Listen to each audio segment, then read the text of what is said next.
Hey, everybody. Welcome back to the Crit House. I'm Jeff Larson. We are back from our summer hiatus, and I am very excited to get back to work on the Crit House. It's been a long time. We've got some new things coming up, some new programs, some new episodes, one of which is the development of a photo book from concept to completion. We're going to follow that process from beginning to end.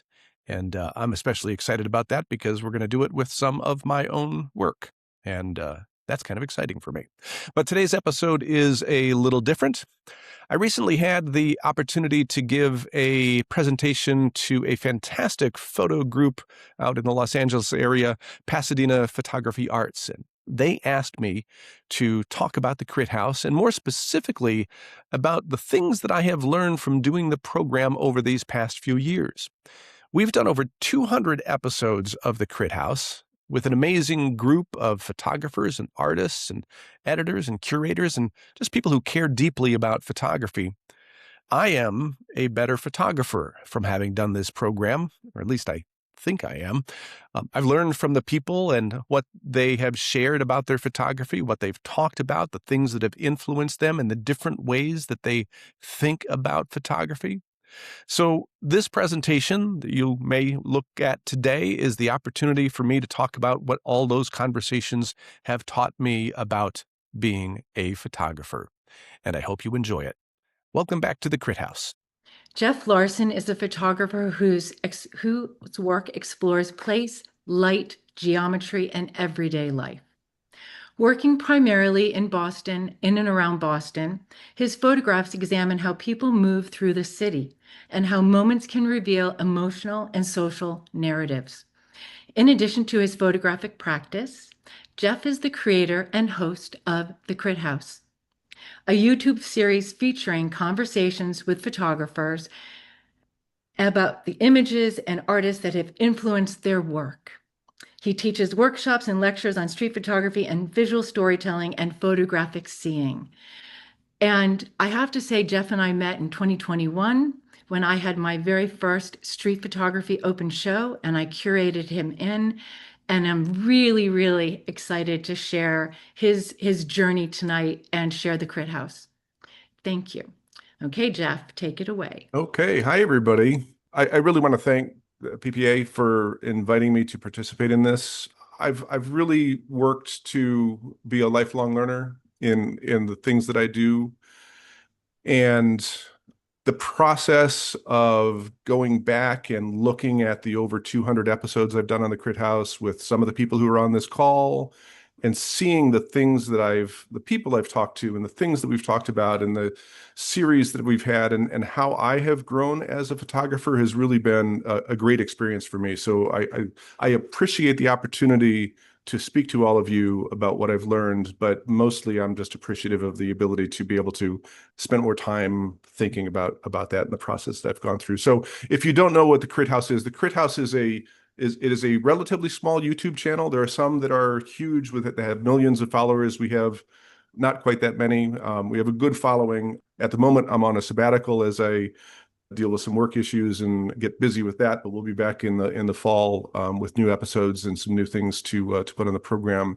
But the program started off as a critique channel, and the reason it did that is because for a very long time as a photographer, I did my work in relative isolation, meaning that I didn't have a community. I didn't have people that I knew that were photographers. Even the people that I knew that were close to me, my best friend didn't know that I was a photographer. We ran together it was just not a part of my life that I opened up. And even members of my family, we weren't an artistic family, so they didn't understand what I was doing or even know necessarily that I was out there. So I didn't have a community. I didn't have people to talk to about my photography.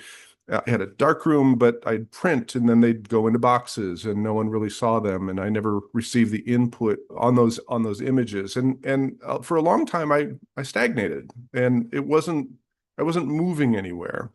And then I had the great good fortune of speaking to somebody who essentially as a gift gave me a critique, gave me a gift of a critique to somebody else. And so I sat at a coffee shop after decades of taking pictures with a gentleman named Bill Franson in Newburyport, Massachusetts, and for an hour to an hour and a half, and we just looked through the boxes and boxes of photographs that I had, and he told me for the very first time in my life things about my photography that I had never known about or thought about or seen in my imagery. And it was this eye-opening experience to have an understanding that you need to be able to see your photography through somebody else's eyes and to be able to have some context and understanding of it. And that cup of coffee at that coffee shop in Newburyport changed everything for me. It led me to start recognizing the importance of community. And also on this call is Meg Birnbaum, who was the atelier instructor for the first class I took after that critique that I had in Newburyport. And that opened my eyes more, and it introduced me to people that I have continued to work with in different critique groups here in the Boston area. So for decades now, or for almost a decade with that critique group, and that community has spread out to, I mean, not only the people on this call, but all of the people I've talked to on the program over the years, and all of those people have led me to understand and learn. It's given me that knowledge and discovered not only at the time how much I had to learn, but still at this very moment how much I still have to learn as a photographer and as a person. So when I started the program, the Crit House, what I thought I was starting was I was building a critique channel, which is why it's called the Crit House. And the first series that we had were people coming together and showing their photography to get input and critique from experts. So I brought in people who had been working on projects or just a body of photography, and I brought in two people to come and talk to them about what they're seeing. Because what I thought was where I was in the process, that I didn't know how important that was.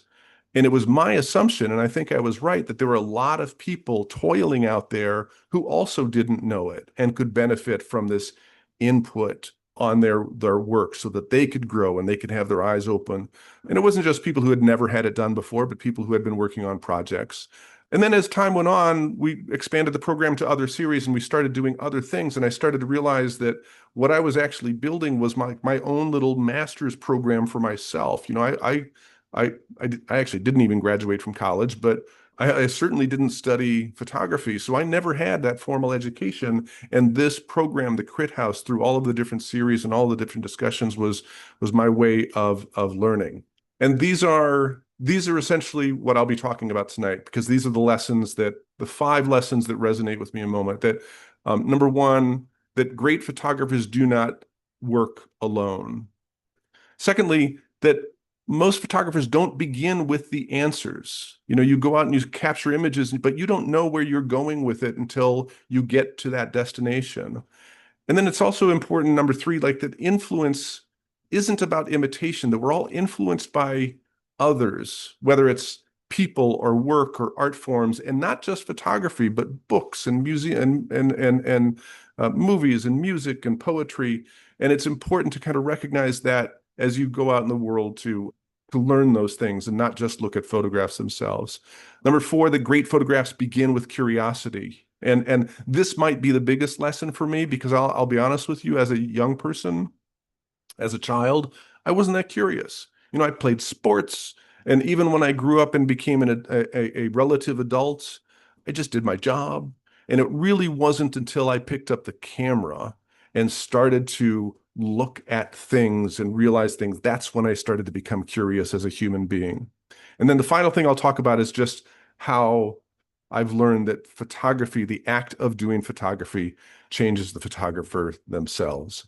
So, number 1, great photographers don't work alone, and this is that idea of community. And it's something that I've talked to Ellen about quite a bit, that idea that you need others around you that will give you not only input, but will be able to allow you to see their work and be a part of developing that photographic language, that everyone needs a team, that it's not just about communication either. It's about somebody, you know, helping you with the design of your book or helping you to see something in a sequence that is out there. And a lot of the discussions that I had started to recognize that, there are people who can provide you with something in your work that you would not be able to do on your own. And it's good to have those people in your life. So we're going to start with some video, and hopefully the Zoom gods are on our side, because I've done a lot of Zoom calls and audio never works. So hopefully that'll be the case here today, that we will actually get our audio to work. So this is Sarah Lean. Sarah Lean is the first female National Geographic director of photography. She is amazing, and she talked a little bit about that, the importance of that And collaboration. the benefit of like working with an editor is that second pair of eyes that isn't so close to the work, because as you know, Yeah. being a photographer yourself, how hard it is to edit your own work, right? It's so difficult. You're so close to it. And having an editor, you have really the quintessential reader, the viewer. And Yeah. so their experience of the work is so different than when you're a photographer. I mean, editing my own photography, very difficult, right? There's some photographers I worked with that really good at it, but many need that help. And I'm like still doing that. I still find that that's my best contribution to our community, is helping photographers see their work in a different way. Such an honor to speak with her, and such an amazing person who still helps me with things when I have questions about different things. But that idea of needing others to look at your work because you can't see it yourself, that is something that has been repeated through a lot of the conversations I have. Sam Abel, a national treasure, has been on the program on a number of occasions, and here he's going to start talking about a book, and then he'll go on to that necessity of having other people to work with you. I love books and their beauty, their finish, their how they feel in my hand, the object itself. And it doesn't have to be, I'm not talking about money exclusive, I'm talking about love. Yes. I would like to make this book, and I feel like I have made, up to this point, I've made this book with people who are loving toward it. And I want that in the printing and in the binding. Maybe the thing I want to stress here right now is collaboration. I need it, I value it, and I would say that I love it. It's life itself to collaborate with like-minded people on a high-minded project. Sam, being one of our great photographers, and perhaps one of our greatest educators, photo educators as well, he does have a 2-volume set of his books, of his photography coming out at some point. I don't know when that is, but that was one of the things that he was talking about in that episode. This is Sig Harvey, who is based out of Maine. Sig is a lovely photographer, and she again is going to talk here, and you'll see her in a couple of minutes as well. She's here with us twice today. I mean, it's so important to have that second, third, fourth set of eyes on the work, because making projects and writing and photographing, it's a very inward process, isn't it? We're sort of working alone oftentimes, perhaps getting a little feedback here and there, but it's a solitary walk in many ways. And that's absolutely wonderful. And for it to be truly authentic, you need to tap into that, who you are and how you want to be vulnerable with this work. But then there's such an important moment when it comes to sharing the work. So I'll often work with a couple of people before it even goes to the designer, and we'll talk about a sequence and an edit. I work for Emerald Drifters, I worked with Madeleine Morlaix, who was wonderful, very good friend of mine. I trust her implicitly to talk about sequence and edit. And then I'll often do table reads with good reader friends. And we read the entire book out loud 3 or 4 times, and think about, well, is that landing right? Am I being clear with what I mean there? Just talking it through. And that to me has been super valuable to do these table reads. And then the pictures, starting moving things around. That's a very sort of digital process initially. Then printed out on the floor, moving things around, taking some time away from it, coming back with fresh eyes. So it's that whole discussion. It's very outward in many ways. It's the opposite of the making of the work. And then taking that initial package and taking it to Jeanette, the designer, and saying, here you go. I think that one of the things that when I started off thinking about doing my own book, there was this idea that I'm just going to do it. But I very quickly realized how little I know about design or sequence or the printing process and all of those things that other people know about. And clearly Sig talked about those things that you need other people there. In fact, I'll go back to mentioning Meg again, who helped me with my book Sonder when I came out. It would not have come close to what it was without her input and the input of other people. So that collaboration, there's so many people, even Sam talking about it, the people at National Geographic and the publishers, including Sarah Lean, great photographers seek out that collaboration. And it's not a failure to say, and this is something I'm saying this to myself because it was when I was young, I thought it was a failure to ask for help. And I just started to, as an older man, started to realize that it's not something, that it's actually something that takes, that's strong, and it makes that you better and you benefit from the insight of those others.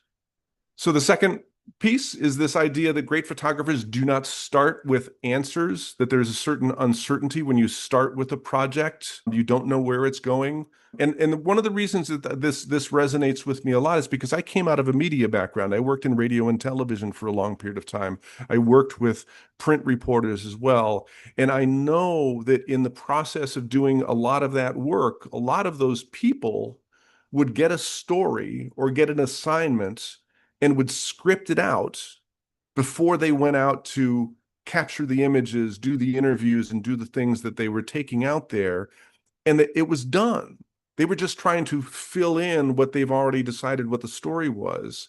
But that's not the creative process. That's not what I think most of us do. There's the famous story of Alex Soth with Sleeping by the Mississippi, where it was one thing, but he completely went in a different direction for it, allowing him to do something completely different with the story.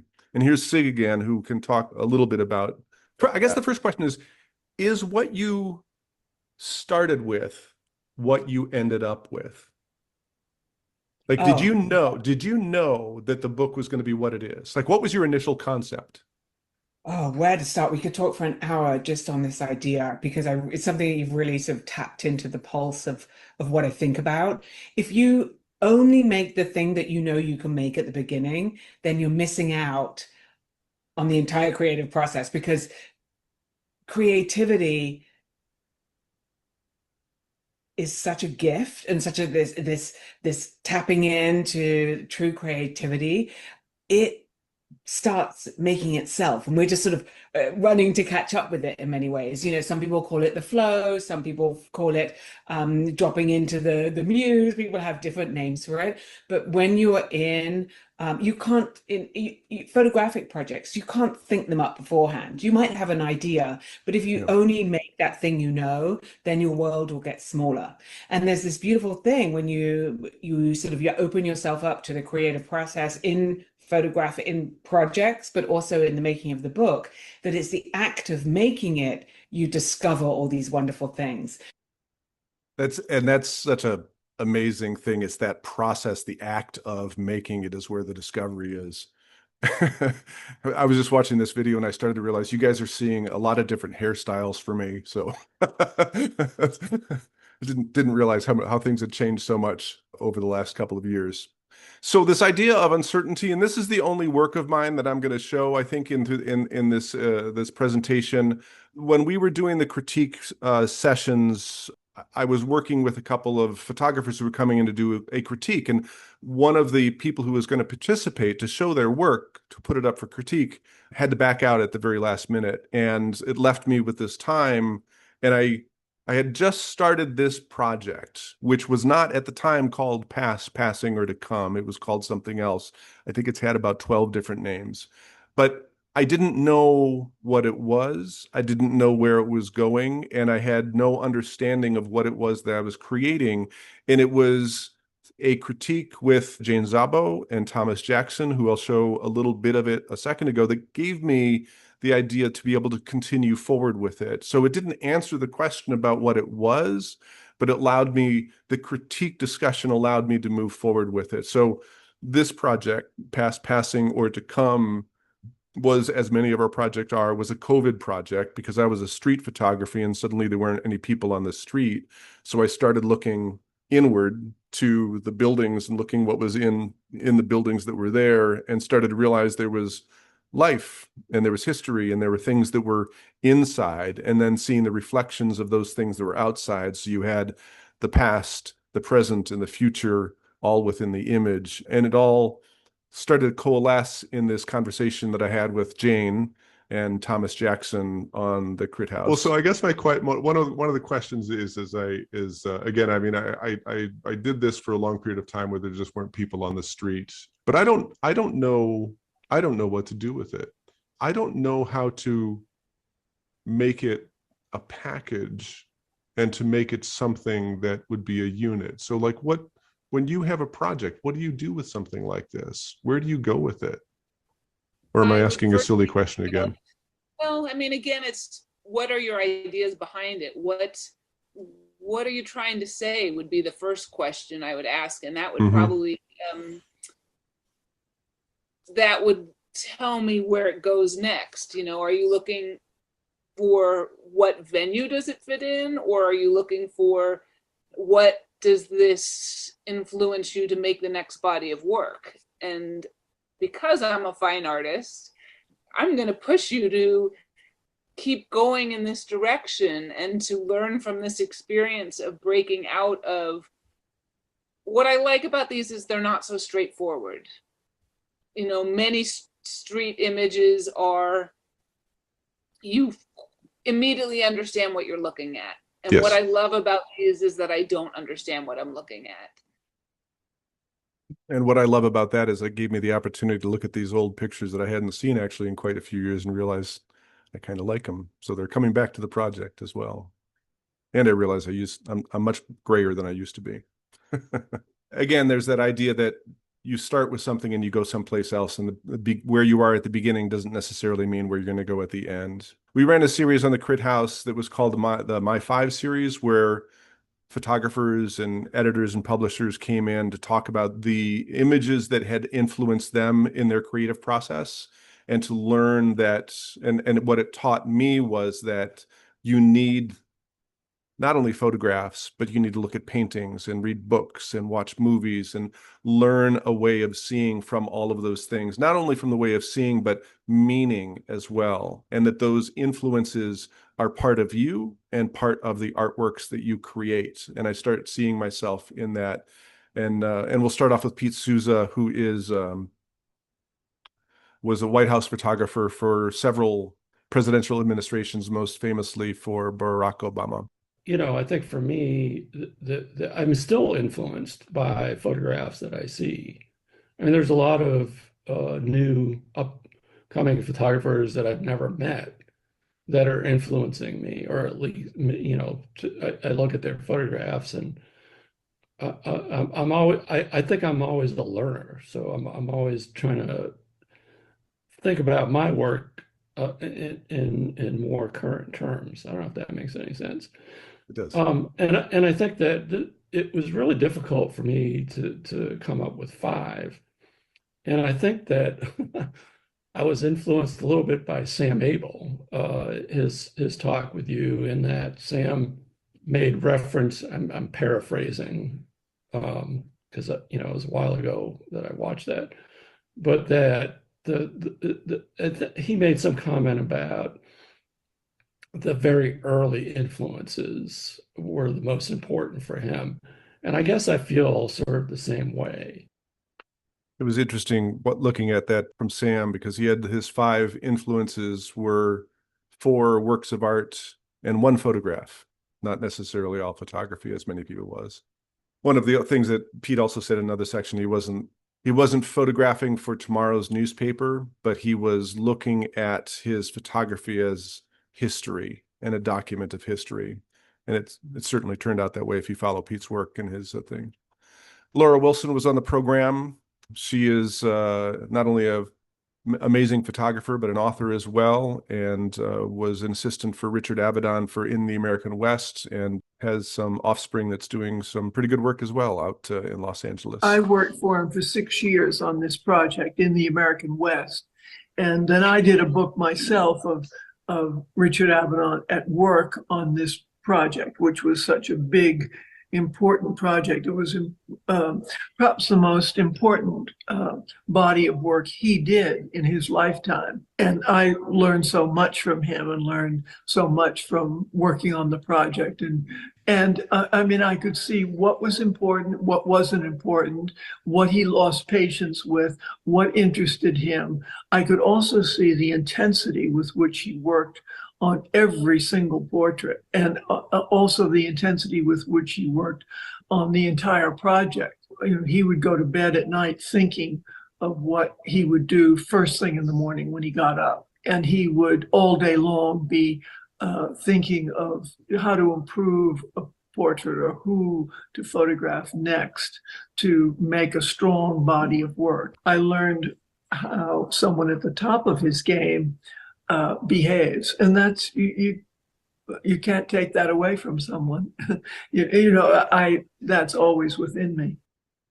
Can you imagine how amazing that would have been to have been on that project? It's like it would almost be like walking alongside Robert Frank when he was shooting The Americans, and what you would learn from just being there and the osmosis of picking up all of the things that you would be learning through that discussion and that process.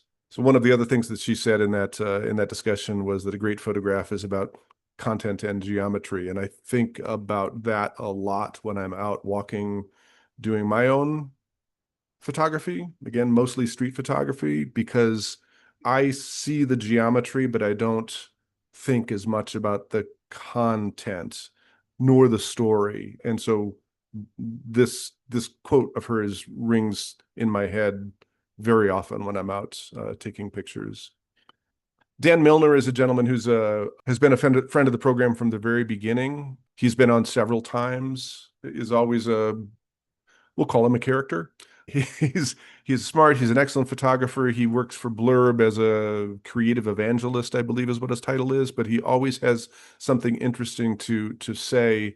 And one of the things that I always remember about him, just as Sam Abel, when he chose his 5 images, only chose one photograph, Dan Milner did something very similar with choosing paintings and books that were influenced, because he knows that those things are important to becoming a good photographer, a great photographer, and he is an avid reader. What I love about reading is that reading forces you to use your imagination. And when Stephen King writes about this, calling it writer's telepathy, where if he writes about a red desk, you and I can see a red desk, but what you see is different from mine. And he has this ability through his words to have a telepathy with us. So I find that there's a tremendous amount of conformity in the creative world now, because very different than it was 15 years ago, because of the influence of things like Instagram and TikTok that have really we've gone from a world of photography to a world of content. And those two things are very, very different things. And I think, to read a book instead of going on Instagram is life-changing. It's one of the most important things you can do. So whatever book allows you to use your imagination, and I'm not a science fiction guy, but I know a ton of people who read nothing but science fiction because it allows them that mental escape to imagine.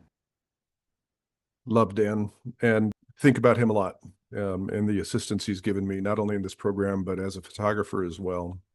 So, I mean, overall, so what I've learned is that, like, through that discussion about people's influences in the My 5 series that we had, I started to realize that the great photographers that are out there, they absorb things, they feel things, and they integrate what they are learning from other things, other artworks or other elements of life into their photography, into their stories, so that we tell other works that we didn't know were out there and available.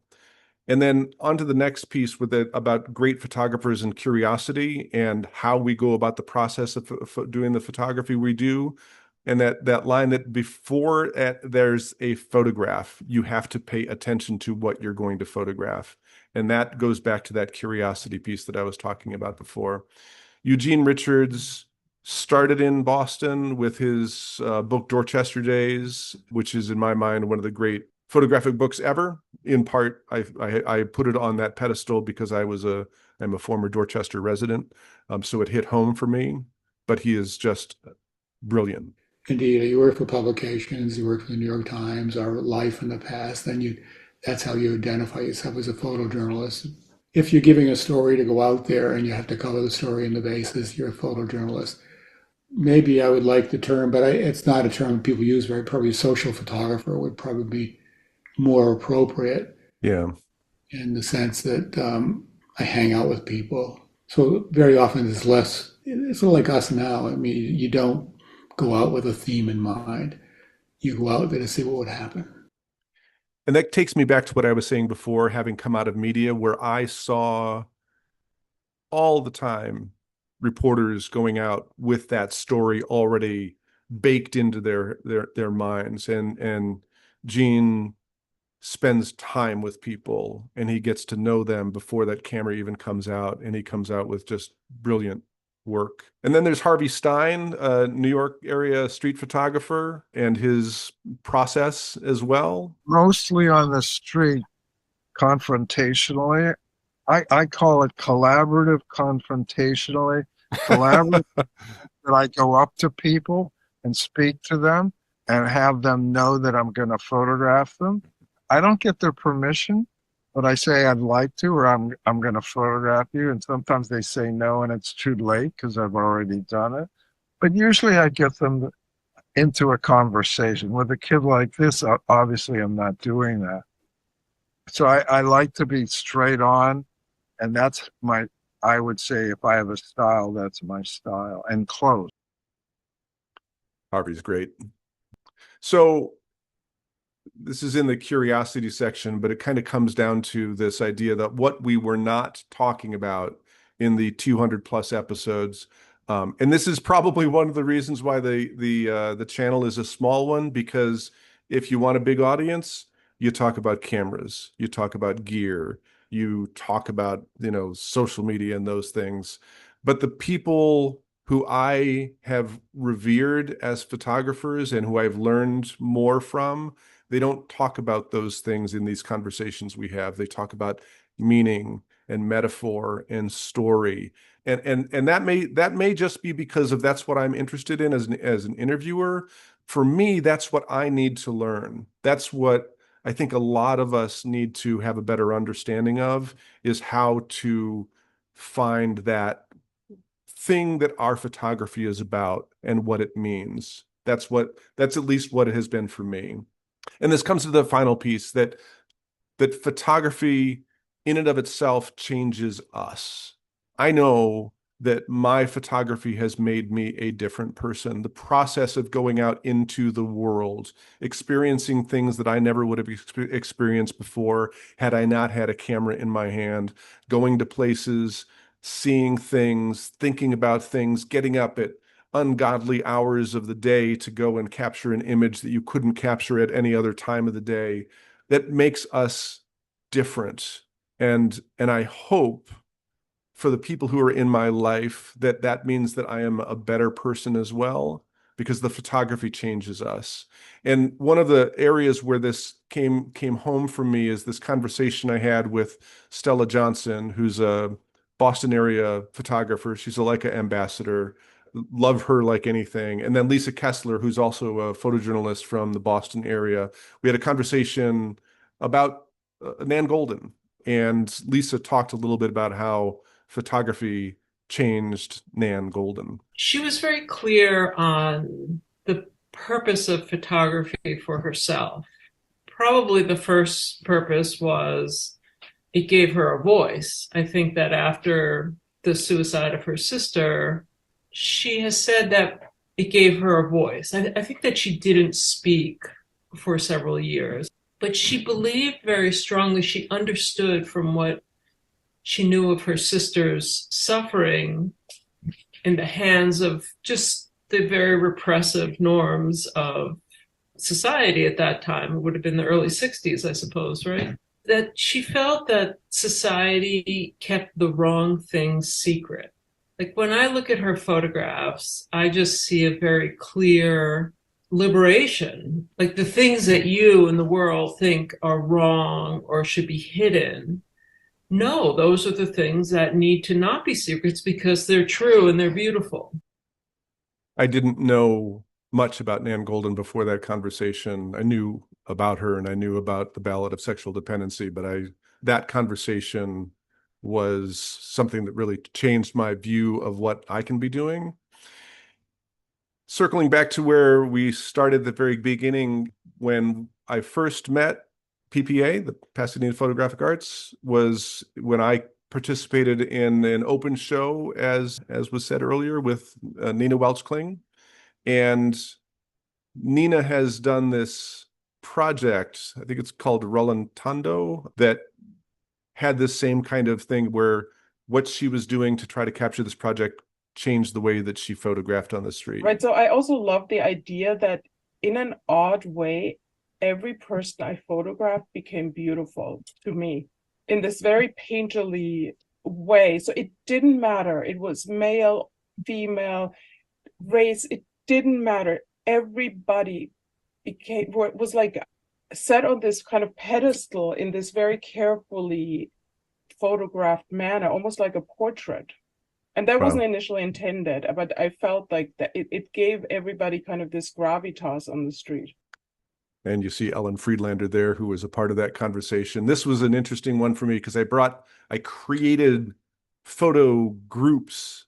So this was 6 people who came together to show their work, and we each person's critique was an episode of the program. And Granville Carroll is down there, who's amazing, but her work was brilliant. And as a street photographer, seeing that work blew my mind because I couldn't imagine ever having seen what she did and capturing what she was doing as well.